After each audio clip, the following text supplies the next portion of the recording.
I think in energy in Australia we're putting the cart before the horse in many ways. We're generating lots of electricity and not investing any money at all in storing it.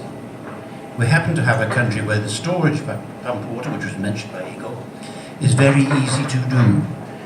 And there's no plans, no costings, and I'd like to know why. Very good question. Yeah, absolutely right. Just frame this though. We've done things in the electricity sector the same way for 100 years. Sell more electrons, spend more on the grid, and get a guaranteed return on investment, a government guaranteed return on it. It's a fantastic business. It's a great business model. But those days are over. Just as there's been technological disruption in every other sector of society, why would the energy sector be any different? But they are kicking and screaming. They hate the idea that their old business model gets destroyed or broken. They have to change the business model. They have to become service providers.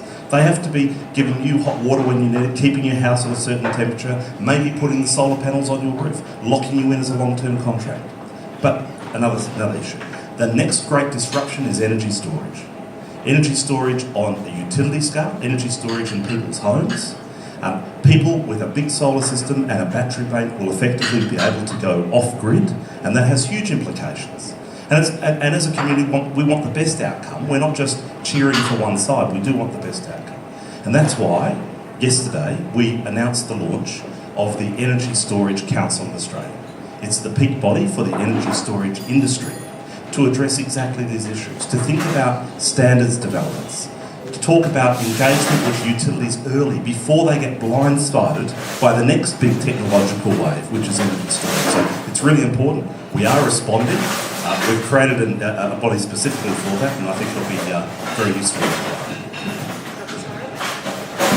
Basically, John covered this very well. Traditionally, electricity traditionally cannot be stored, right? And that was traditional view on generation. All the electrons produced should be consumed. They cannot be stored.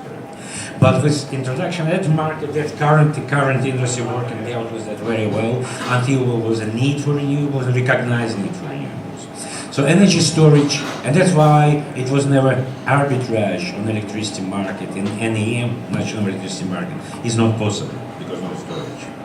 But with introduction of renewables, storage is becoming a critical issue, and John mentioned, I agree with that. And specifically, we will be building more pump hydro, and we have pump hydro storage. We actually do have pump hydro storage, and more storage on a household level, when with battery technological revolution, which just coming as we are talking. Right? Battery prices are coming down every hour. Julian, if the storage issue could be solved, how would that change?